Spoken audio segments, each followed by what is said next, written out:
It was supposed to be a normal Tuesday. The sun had risen over the city, casting long shadows across the glass towers of Silicon Valley.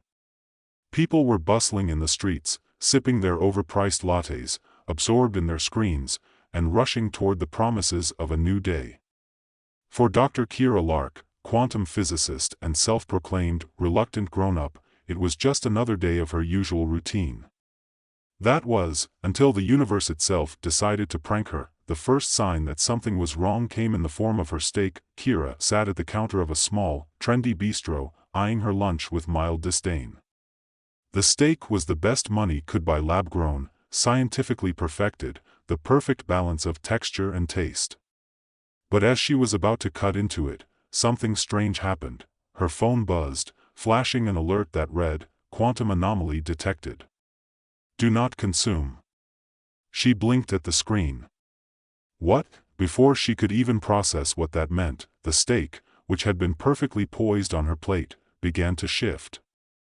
The edges curled up like a soggy napkin, the color fading to gray, the texture softening into an unappetizing mush. Her knife cut through it like warm butter, but not in a good way. It felt like slicing through wet paper. "Great," Kira muttered, tossing the knife aside. "Just what I need: quantum food poisoning."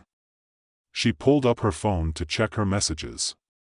A long string of notifications scrolled by, but none of them were important. Then a message popped up from her friend and lab partner, Anton Zivkov. It read, "Kira, something's wrong. The whole city is glitching. Meet me at the lab. We need to talk." Glitching? In a city built on the cutting edge of technology, glitching could mean anything. Kira shoved the phone in her bag, grabbed her purse, and left the restaurant in a hurry. As she stepped out onto the street, her eyes immediately caught something strange. The buildings, normally steady and proud, seemed to flicker, as if they were flashing in and out of existence. A woman nearby froze mid-step, then, a fraction of a second later, reappeared a few feet away, taking the exact same step again. Kira's first instinct was to roll her eyes.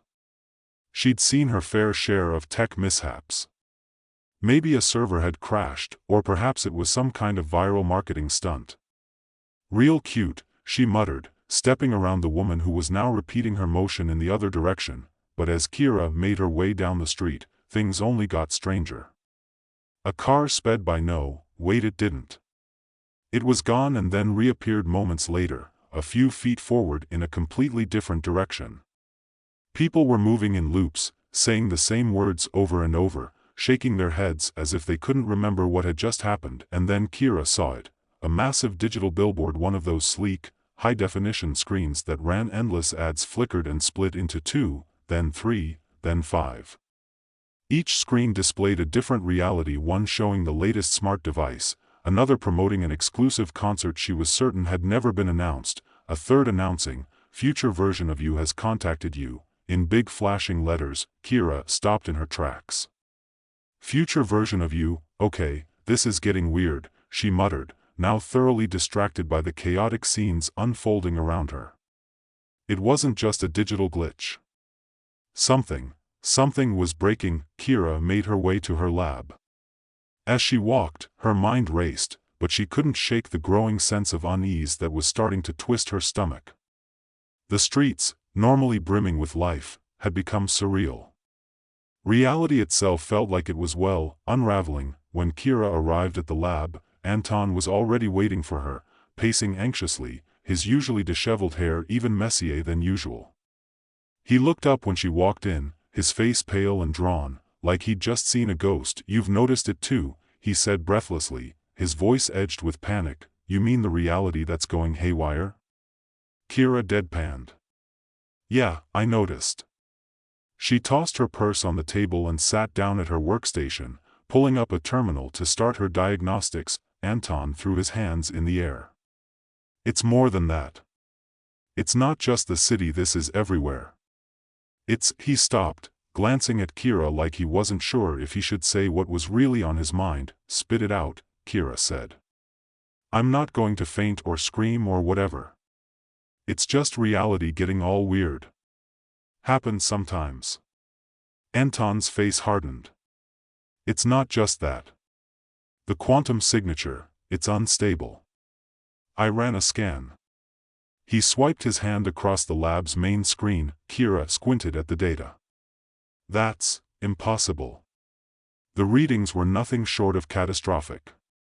A series of energy spikes, anomalies in spacetime, and what looked like an infinite cascade of temporal fractures, small rifts in time and space, appearing and disappearing at random. This isn't a glitch. Something's happened to the fabric of reality itself, Kira said slowly, feeling the weight of the word settle in her chest. Anton nodded grimly. I've been tracking it for the last few hours. The whole world is shifting, moments are skipping, overlapping. It's like someone is playing with the past. Kira shook her head, not quite believing it. Someone's messing with time? Anton gave her a tight-lipped nod. It's not just some prank. I'm telling you, this is big. Kira stood up and paced the lab. Her mind was racing. A temporal anomaly? No way. There had to be a logical explanation. They were scientists, for crying out loud. If time was breaking, there would be some kind of noticeable cause. Some catastrophic failure, but no. This didn't feel like a failure. This felt deliberate. Minutes later, a new alert pinged Kira's phone. A strange, glowing message flashed on the screen. Warning. Quantum collapse is imminent. You are the key to fixing the timeline. Love, future Kira. Kira froze. Future Kira, she murmured, staring at the message, her heart racing. What the hell?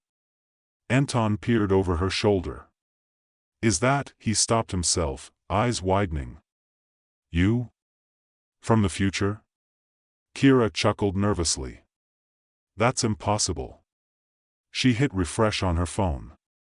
The message disappeared, and then another one appeared. This time, it wasn't a warning. It was a plea. Fix it now. The timeline is breaking. You must close the cracks. We can't let it collapse again. Kira stared at the screen for a long time. The words made her feel like she was losing her grip on reality. Was someone messing with her head? A hack, a scam, maybe? She didn't know what to think, but the possibility that this was something far bigger than just a glitch kept gnawing at her. Anton was still staring at the screen. This is insane. If this is real, if someone from the future is contacting you, then it's not just a coincidence. We're in the middle of something huge. Kira took a deep breath. This wasn't a glitch. This wasn't a prank. It was something more. Fine, Kira said, snapping her phone shut. I'll bite. But first, let's figure out how to stop whatever is breaking the world. As she turned back to the lab's interface, she felt the unsettling certainty that this would be the beginning of something she wasn't prepared for. Something far beyond anything she had ever imagined. The timeline was broken, and somehow, Kira was the only one who could fix it, but how? That was the question she didn't have an answer to, and deep down, she knew she couldn't do it alone. Kira's fingers hovered over the lab's control panel, each key illuminated in a faint, sterile blue glow. She took a deep breath. It felt like the entire world was holding its breath with her. The timeline was cracked, and everything she thought she knew about science, reality, and her own future had just been called into question. You ready for this? Anton's voice was low, uncertain. He had a hand on the back of a chair, eyes glued to the readouts that flickered erratically across the main screen. There was nothing predictable about them. Time itself was unstable. Kira didn't answer right away. Instead, she started typing in rapid succession, running a diagnostic on their quantum computers. Every readout was distorted, numbers shifted, measurements fluctuated wildly, as if the data itself was caught between two realities. Kira frowned. Something's feeding this, she murmured. It's not a glitch in the system. This isn't an accident. Someone's doing this. Anton nodded. But who? And why? She turned her chair toward him. The message, fix the cracks, remember? There's a reason my future self, a future version of me, sent that warning. And if I know anything about quantum physics, it's that nothing in the universe just happens. The fractures aren't random.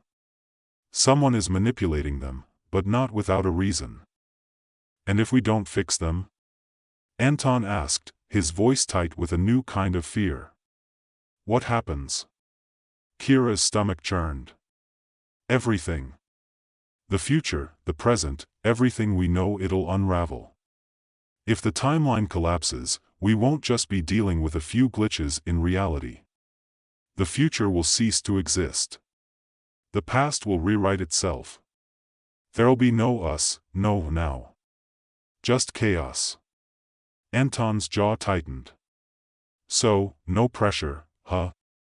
Kira gave him a look that was half exasperated, half nervous. You know, Anton, some days I think I could have been a dentist. But even as she said it, she knew that wasn't an option. There was no going back now. She grabbed her coat and headed toward the door. I'm going to the temporal anomalies office. They'll have more answers than I do. Anton followed her, glancing uneasily at the screens that seemed to pulse like a living organism. It was as though the data itself was somehow breathing, shifting in a rhythm that didn't quite match any natural pattern. The streets outside were a cacophony of erratic movement. People were still caught in strange time loops, replaying moments, caught in fragments of their own actions. One man was waving his arms, shouting, "I swear I just," and then, as though his speech had been reset, he began again. "I swear I just." Kira scanned the chaos around her, her eyes narrowing. Time wasn't just fractured, it was being corrupted, rewritten. She could feel it in the air, a strange pressure in her chest, as though the world was about to collapse in on itself. They reached the temporal anomalies office, an old building that had seen better days. The sign out front flickered erratically, a sharp contrast to the shiny, sleek new tech that had taken over most of Silicon Valley. Kira didn't bother waiting for the elevator. She bypassed the reception desk entirely, heading straight for the back hallway that led to the secure section of the building. Anton was right behind her. This isn't going to end well, is it? She didn't answer immediately. She pushed open a steel door, stepping into the stark white room beyond. On the far side, a large screen flickered to life. A face appeared on the screen, a stern-looking woman with close-cropped hair and an expression that suggested she didn't take kindly to interruptions. "I'm Dr. Kira Lark," Kira said, not wasting time with pleasantries. "We've got a serious problem. A quantum virus is destabilizing the timeline. Someone or something has sent fractures back from the future, and if we don't fix them, the entire future will collapse.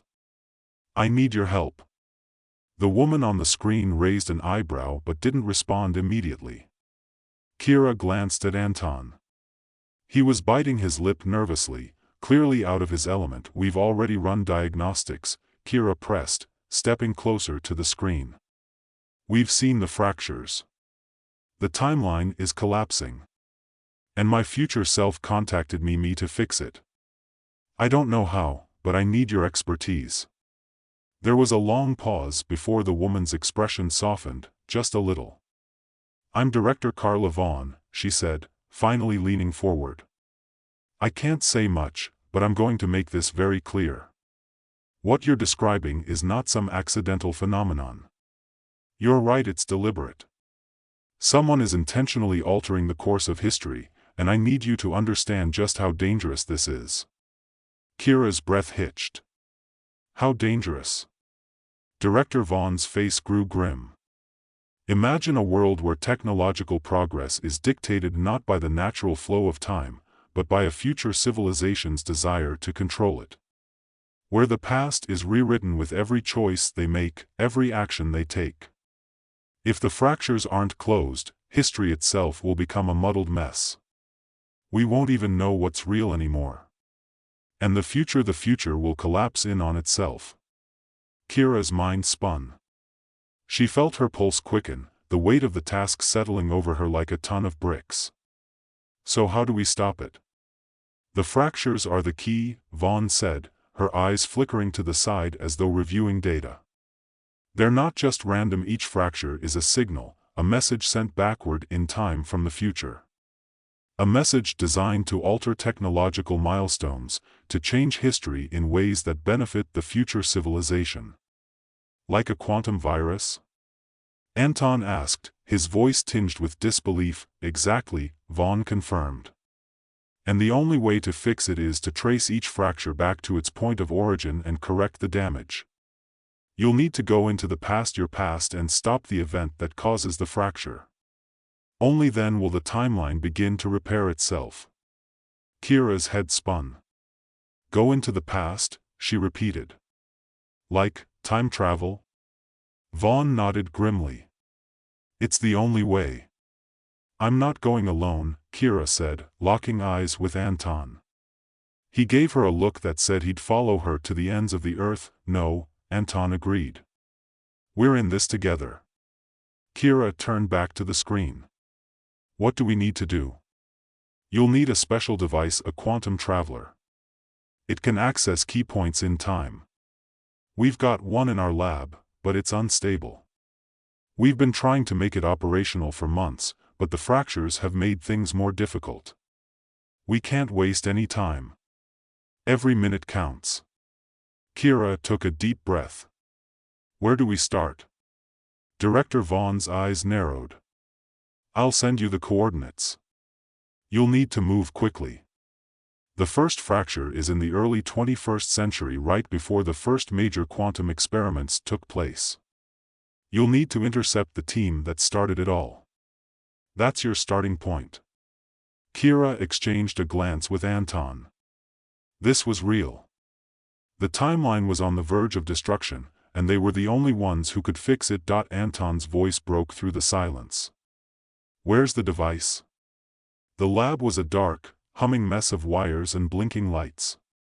It wasn't much to look at, but to Kira, it felt like their last chance. The quantum traveler was locked in a secure vault in the back of the room, a small, sleek piece of tech that looked like nothing more than a sophisticated wristwatch. Anton stared at it for a long moment.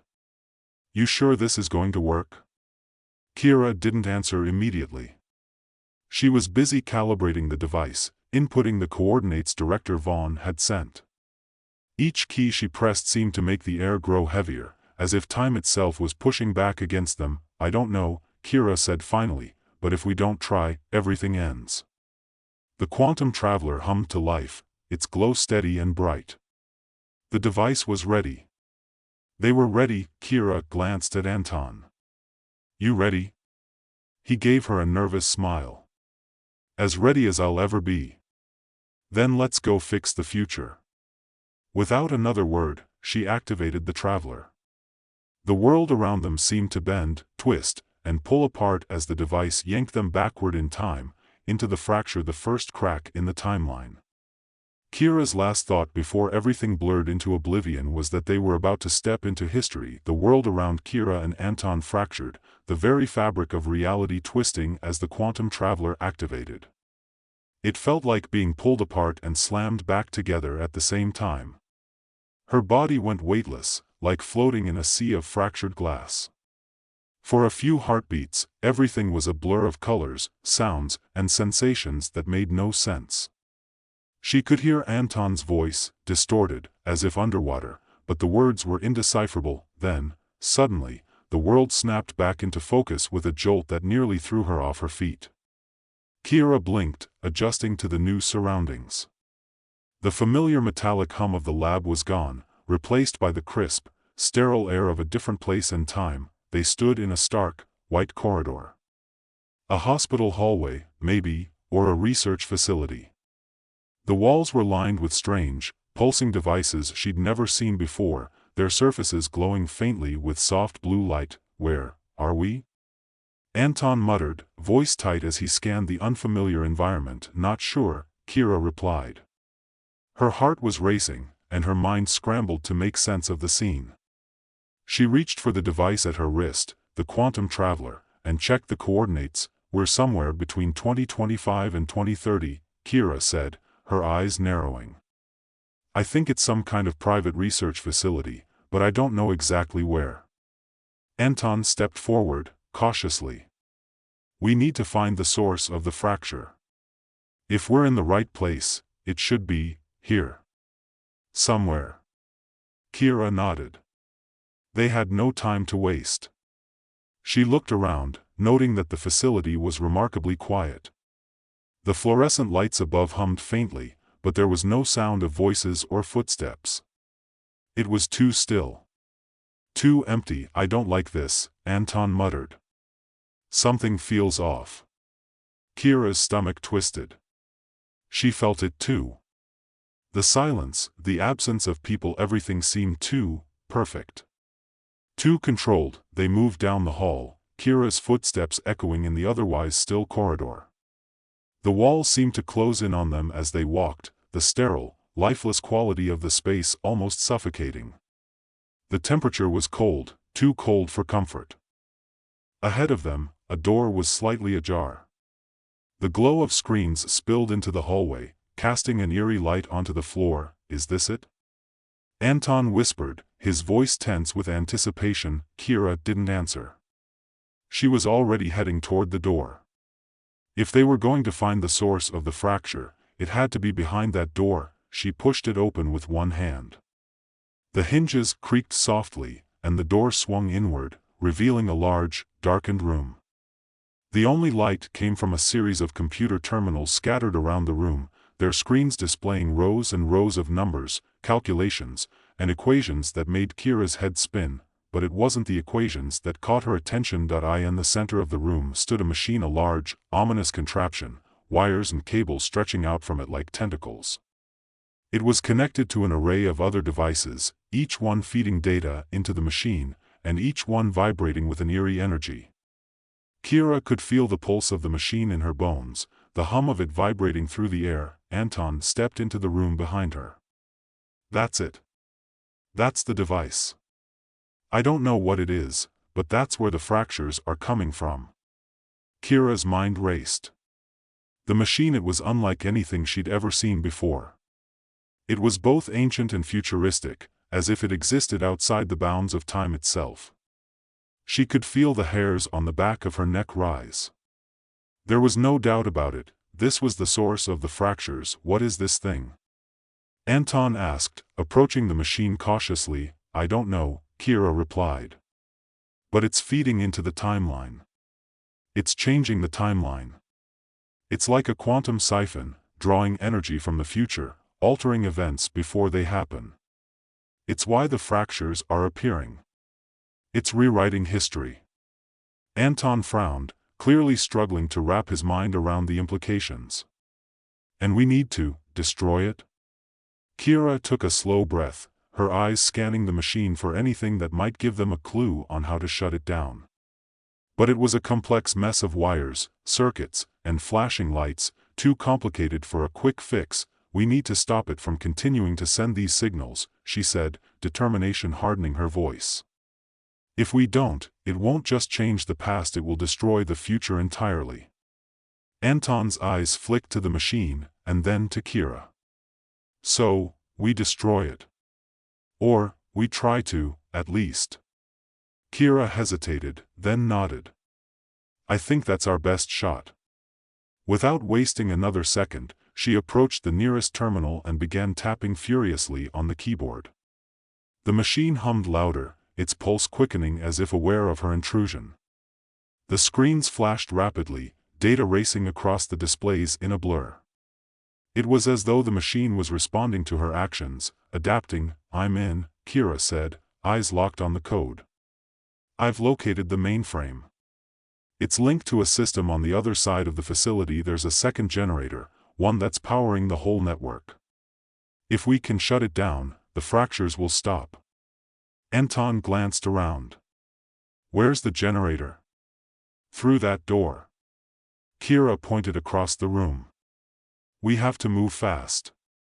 Anton moved toward the door without hesitation, but Kira lingered for a moment, her fingers still on the terminal. Something wasn't right.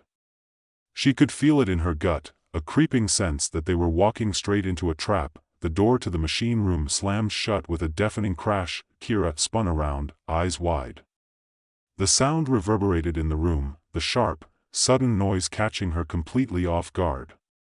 She tried to yank the door open, but it wouldn't budge. The machine seemed to pulse, its lights flickering in a violent strobe. The air around them felt thick, heavy. Anton was at her side in an instant. What the hell was that? I don't know, Kira said, her voice strained. We've been locked in. She frantically tapped at the terminal again, but nothing responded. The screen was now blank. She tried the control panel at the side of the room, but the lights were flickering in a pattern that made no sense. The facility's systems were going offline, one by one. Then, the walls started to shake. The lights dimmed, and the humming sound of the machine grew louder. Kira looked around, the fear growing in her chest. There was no way out. The fracture had become a part of the facility itself. Each signal, each pulse, was warping the space around them, bending time and space into something it wasn't meant to be. Get down! Anton shouted. Before Kira could even react, a burst of energy shot out from the machine, a wave of blinding light that knocked her to the floor. She heard Anton scream, and everything went black. When Kira woke, she was lying on cold concrete. Her head throbbed painfully, and her vision was blurry. The air felt thick with static, the kind that clung to your skin like 1,000 invisible fingers. She blinked rapidly, trying to clear the fog from her mind. Anton? Her voice came out hoarse, barely a whisper. There was no answer. Her heart pounded in her chest as she struggled to sit up. The room was different now, darker, more industrial, like they'd been transported somewhere entirely new.